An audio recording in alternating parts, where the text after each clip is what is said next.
नमस्कार, मैं हूं गरिमा भारती और आप दिन भर बिहार देख रहे हैं, जहां हम आपको बिहार के दिन भर की बड़ी खबरों से रूबरू कराते हैं। सबसे पहले नजर सुर्खियों पर। सीएम सम्राट बोले दरभंगा एयरपोर्ट का बदलेगा नाम।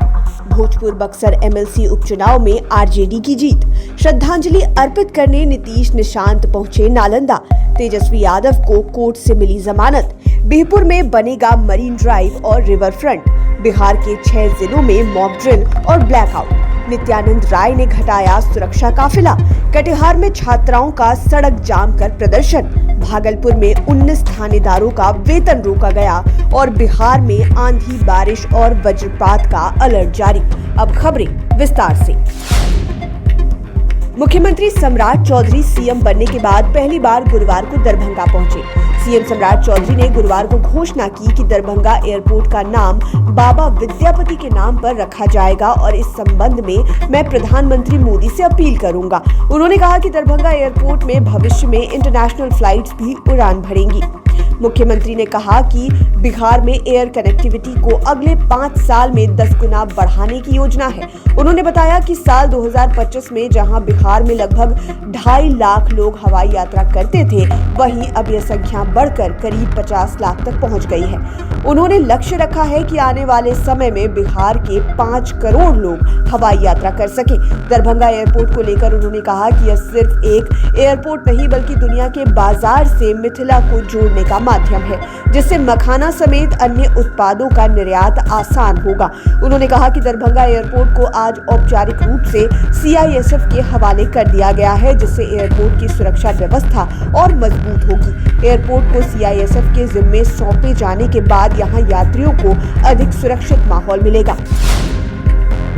भोजपुर बक्सर स्थानीय निकाय प्राधिकार क्षेत्र के विधान परिषद उपचुनाव में राजद प्रत्याशी सोनू कुमार राय की जीत हुई है। जेडीयू प्रत्याशी को लगभग 340 वोटों से पराजित किया है। 13 टेबल पर 2 राउंड में वोटों की गिनती हुई। आरा शहर के राजकीय कन्या +2 उच्च विद्यालय में कड़ी सुरक्षा के बीच मतों की गिनती हुई। महागठबंधन समर्थित राजद प्रत्याशी सोनू कुमार राय ने एनडीए उम्मीदवार कन्हैया प्रसाद को हराकर सीट पर कब्जा जमाया। मतगणना पूरी होने के बाद समर्थकों और कार्यकर्ताओं में खुशी की लहर दौड़ पड़ी। जीत की घोषणा होते ही कार्यकर्ताओं ने मिठाइयां बांटी और जमकर जश्न मनाया। इस चुनाव में कुल 6 प्रत्याशी मैदान में थे, लेकिन मुख्य मुकाबला महागठबंधन के सोनू राय और एनडीए समर्थित जेडीयू प्रत्याशी कन्हैया प्रसाद के बीच रहा। राजद ने सोशल मीडिया पोस्ट कर लिखा है कि राष्ट्रीय जनता दल के उम्मीदवार सोनू कुमार राय को भोजपुर बक्सर स्थानीय प्राधिकारी निर्वाचन क्षेत्र में शानदार जीत की हार्दिक बधाई और शुभकामनाएं। बिहार के पूर्व मुख्यमंत्री नीतीश कुमार ने अपनी दिवंगत पत्नी मंजू सिन्हा को पुण्यतिथि पर श्रद्धांजलि अर्पित की। पटना के कंकड़बाग स्थित मंजू स्मृति पार्क में आयोजित श्रद्धांजलि कार्यक्रम में नीतीश कुमार अपने पुत्र निशांत कुमार के साथ पहुंचे। इस दौरान माहौल भावुक दिखाई दिया और बड़ी संख्या में समर्थक व स्थानीय लोग मौजूद रहे। कार्यक्रम में नीतीश कुमार ने मंजू सिन्हा की प्रतिमा पर माल्यार्पण कर श्रद्धांजलि दी। श्रद्धांजलि कार्यक्रम के बाद नीतीश कुमार और निशांत कुमार अपने पैतृक गांव कल्याण बीघा नालंदा के लिए रवाना हो गए। मुख्यमंत्री पद से त्यागपत्र देने और राज्यसभा सांसद बनने के बाद यह उनका अपने पैतृक गांव का पहला दौरा है। निशांत और नीतीश कुमार ने गांव में देवी मंदिर में पूजा अर्चना की, जिसके बाद राम लखन सिंह स्मृति वाटिका पहुंचे। नीतीश ने अपनी पत्नी स्वर्गीय मंजू देवी को श्रद्धांजलि दी। आज उनकी 19वीं पुण्यतिथि है। इस दौरान उनके साथ ग्रामीण विकास मंत्री, नालंदा सांसद और जिले के सभी जनप्रतिनिधि भी मौजूद रहे। नीतीश कुमार जिंदाबाद के नारे लगे, साथ ही फरियादियों को भी सुना गया।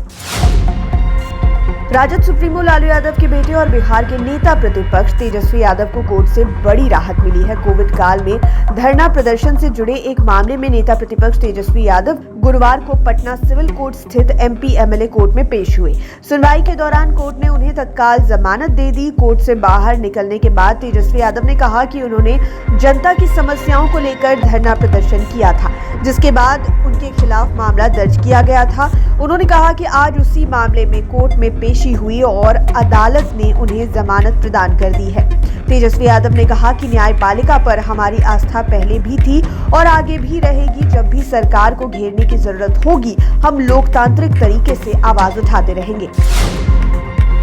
भागलपुर के बिहपुर में सड़क चौड़ीकरण, बाढ़ नियंत्रण और जानवी चौक राघोपुर के पास मरीन ड्राइव और रिवर फ्रंट बनाने की घोषणा की गई है। मंत्री इंजीनियर शैलेंद्र ने कहा है कि बिहपुर में बीरबन्ना से सोनवर्षा दुमोही चौक तक, लत्तीपुर से जानवी चौक तक सड़क चौड़ीकरण होगा। राज्य में पथ निर्माण विभाग द्वारा अब तक पुरानी चली आ रही परंपरागत शैली में सड़क बनती आ रही थी। मैं सरकारी व्यवस्था के साथ अपने इंजीनियरिंग दक्षता के साथ भी कार्य करूंगा।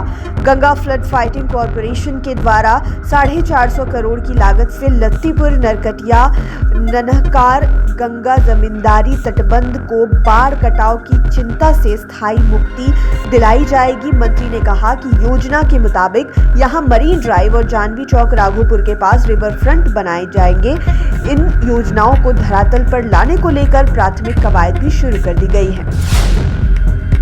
संभावित आपदा और युद्ध जैसी आपात स्थितियों से निपटने की तैयारी के तहत गुरुवार को बिहार के कई जिलों में विशेष मॉक ड्रिल और ब्लैकआउट का पूर्वाभ्यास किया गया। राजधानी पटना सहित किशनगंज, बेगूसराय, पूर्णिया, अररिया और कटिहार में शाम 7 बजे से 7:15 तक पूर्ण ब्लैकआउट रखा गया। सायरन बजते ही बिजली आपूर्ति बंद कर दी गई और लोगों ने सुरक्षा निर्देशों का पालन करते हुए घरों व प्रतिष्ठानों की लाइटों को बुझा दिया।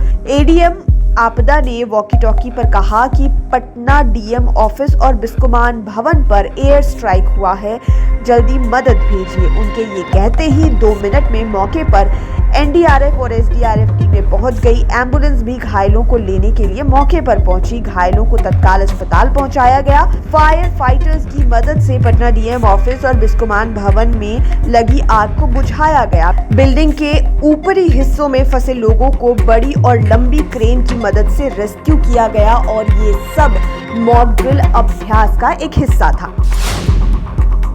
प्रधानमंत्री नरेंद्र मोदी द्वारा देश में पेट्रोल और डीजल की बचत को लेकर किए गए आह्वान का व्यापक असर दिखने लगा है। इसी कड़ी में केंद्रीय गृह राज्य मंत्री नित्यानंद राय ने एक अनुकरणीय पहल करते हुए अपने आधिकारिक दौरे के दौरान सुरक्षा काफिले में वाहनों की संख्या को न्यूनतम करने का निर्णय लिया। इस संबंध में उनके निजी सचिव ने बिहार सरकार के मुख्य सचिव को एक आधिकारिक पत्र लिखकर नए निर्देशों की जानकारी दी है। जारी किए गए आधिकारिक पत्र के अनुसार अब केंद्रीय गृह राज्य मंत्री के किसी भी दौरे पर उनकी सुरक्षा व्यवस्था के लिए केवल 2 वाहनों का उपयोग किया जाएगा। इसमें एक वाहन सीआरपीएफ का और दूसरा वाहन राज्य पुलिस का शामिल होगा। यह फैसला ईंधन की बर्बादी को रोकने और सुरक्षा के नाम पर होने वाले अतिरिक्त तामझाम को खत्म करने के उद्देश्य से लिया गया है। कटिहार के मनिहारी स्थित एएनएम ट्रेनिंग कॉलेज में बीती रात छात्राओं ने शिक्षिका कीर्तिमान मनीषी के खिलाफ जमकर विरोध किया। छात्राओं ने आरोप लगाया है कि शिक्षिका का व्यवहार उनके प्रति अनुचित है, जिससे वे काफी आक्रोशित हैं। नाराज छात्राओं ने मनिहारी कटिहार मुख्य मार्ग को घंटों तक जाम कर प्रदर्शन किया, जिससे यातायात पूरी तरह से बाधित हो गया और राहगीरों को भारी परेशानियों का सामना करना पड़ा। घटना की सूचना मिलते ही प्रशासन मौके पर पहुंची। एसडीएम त्रिलोकीनाथ सिंह ने छात्राओं से बातचीत कर उनकी समस्याओं को सुना और उचित कार्रवाई का आश्वासन दिया।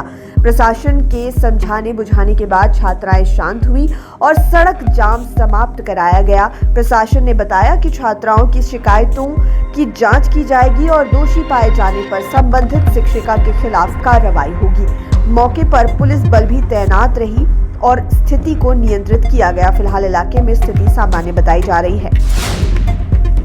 भागलपुर पुलिस महकमे में लापरवाह थानेदारों के खिलाफ बड़ी कार्रवाई की गई है। काम में फिसड्डी साबित हो रहे 19 थाना प्रभारियों का वेतन रोक दिया गया है। इस कार्रवाई से पुलिस विभाग में हड़कंप मच गया है। एसएसपी ने साफ तौर पर कहा है कि थानेदारों और अनुसंधानकर्ताओं के कार्यों का लगातार आकलन किया जा रहा है। जिन अधिकारियों की कार्यशैली और कर्तव्य पालन में लापरवाही सामने आएगी, उनके खिलाफ सख्त कार्रवाई की जाएगी। बताया जा रहा है कि कई थानों में मामलों के निष्पादन, अनुसंधान और प्रशासनिक कार्यों में अपेक्षित प्रगति नहीं मिलने के कारण यह कदम उठाया गया है।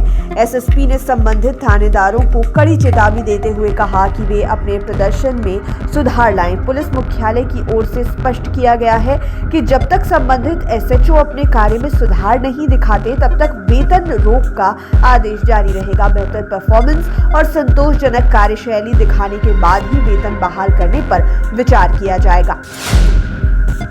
बिहार में मई के महीने में मौसम का मिजाज लगातार बदल रहा है। कहीं तेज धूप और उमस लोगों को परेशान कर रही है तो कहीं आंधी, बारिश और वज्रपात ने दहशत का माहौल बना दिया है। मौसम विभाग ने गुरुवार को उत्तर पूर्वी बिहार के 7 जिलों में ऑरेंज अलर्ट जारी किया है। इन इलाकों में 40 से 50 किलोमीटर प्रति घंटे की रफ्तार से तेज हवाएं चलने, मेघ गर्जन और बिजली गिरने की आशंका जताई गई है।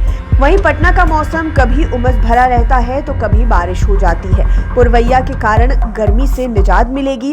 जमुई, बांका, खगड़िया, बेगूसराय, दरभंगा, समस्तीपुर और सहरसा समेत कई जिलों में बारिश और वज्रपात को लेकर अलर्ट जारी किया गया है। मौसम विज्ञान केंद्र पटना के अनुसार अगले 2 दिनों तक राज्य के अधिकांश हिस्सों में आंधी, पानी और बिजली गिरने का खतरा बना रहेगा। वहीं पटना समेत 31 जिलों में उमस भरी गर्मी लोगों की मुश्किलें बढ़ा सकती है। दिन भर बिहार में फिलहाल इतना ही। आप लाइव सिटीज के साथ बने रहें। इस वीडियो को आप YouTube पर देख रहे हैं तो चैनल को सब्सक्राइब करें, फेसबुक पेज को लाइक करें। आप हमें ट्विटर और इंस्टाग्राम पर भी फॉलो कर सकते हैं। धन्यवाद।